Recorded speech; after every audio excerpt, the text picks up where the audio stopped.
Gdy po raz pierwszy usłyszałem dźwięki tego albumu, zostałem po prostu wbity w fotel jego atmosferą i klimatem nocy. A fraza z akustyczną gitarą i melodeklamacją Armageddon has come to pass, finally, wbiła mi się w czerep na całe dziesięciolecia.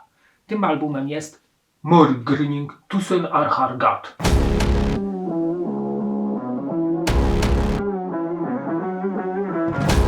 Morgryning powstają w 1993 roku w Szwecji, w Sztokholmie.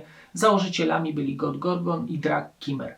Muzyka zespołu oscyluje w klimatach mrocznego black metalu z symfonicznymi i folkowymi naleciałościami w klimatach Old Man's Child czy Dissection. W 1994 roku nagrywają dwuutworowe demo, z którego te dwa kawałki wchodzą również na debiut. W 1995 nagrywają płytę Tusen Arhargat i jak sugeruje tytuł, muzycznie zabiorą nas w przeszłość przyszłości. Jak pamiętamy, boom na melodyjne granie w Szwecji miał miejsce w drugiej połowie lat 90. Czarnym zespołom przewodził nieodżałowany Dissection, a w jego cieniu powstawały inne zespoły. Z tego chaosu wyłonił się również Morgryning ze swoim świetnym, różnorodnym debiutem. Morgryning swoimi ciekawymi tremolami budują zimną atmosferę albumu. Całości towarzyszą symfoniczne klawisze, złowieszcze melodeklamacje, gitary akustyczne. Wszystko to sprawia, że nad muzyką unosi się całun otchłani i mroku. Na pewno fajnym wyróżnikiem albumu jest wokal.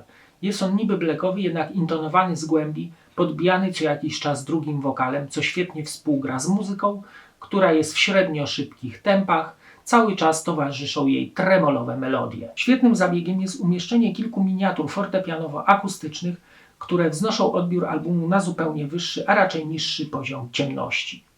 Teksty opowiadają o 4 jeźdźcach apokalipsy, o walce Boga z szatanem, aniołów z demonami. Pojawiają się tematy końca czasów i śmierci. Muszę przyznać, że są one napisane bardzo poetycko, widać, że nie zostały napisane na kolanie. Część tekstów została napisana po szwedzku, część po angielsku, więc łatwiej będzie gawiedzi muzycznej zrozumieć, o co w tym wszystkim chodzi, nie używając Google Translatora. Perkusja zawiera w sobie sporą dawkę echa, którym charakteryzowały się dawne nagrania black death metalowe, więc możemy wczuć się w atmosferę tamtych lat. Produkcja zaś jest wyjątkowo dobra, co w tamtych czasach stanowiło rzadkość. Producentem był sam Dan Svano. Jeżeli chodzi o struktury utworów, nie są one przewidywalne, więc słuchamy albumu z prawdziwym zaciekawieniem. Muzyka na płycie to zaledwie 33 minuty, więc myślę, że nie zdąży nas znużyć, a i znajdziemy chwilę, by wcisnąć play jeszcze raz, gdyż świat wykreowany przez ciemny świt jest tajemniczy, niesamowity i pociągający. To niewątpliwy atut ich muzyki. To posłuchajmy teraz muzyki ukrytej za tą jakże diabelską okładką. Journey to kawałek, który zaprasza nas do fantastycznego świata Morgryning. Melodyjne tremola, wściekłe wokale pokazują, że podróż nie będzie łatwa, a 4 jeźdźcy apokalipsy ukażą nam, czym jest prawdziwe zło.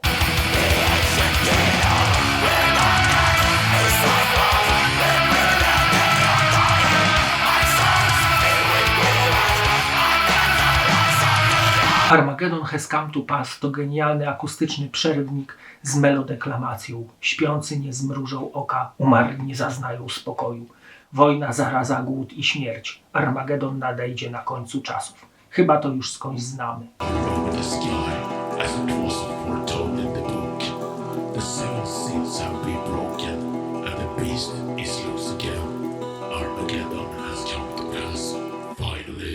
The Final Battle to, jak sugeruje tytuł, utwór o walce między istotami boskimi a demonami. W tej wersji wygrywają demony, kawałek szybki, epicki, w środku jednak jest fajne wyciszenie, sugerujące jakby płacz niebios.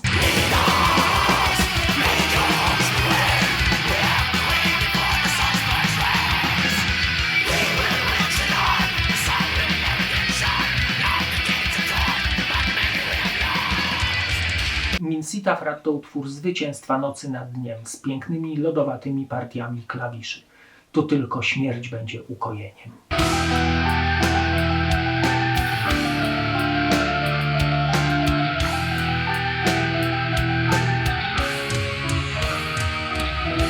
To obejrzyjmy teraz okładkę oraz wkładkę.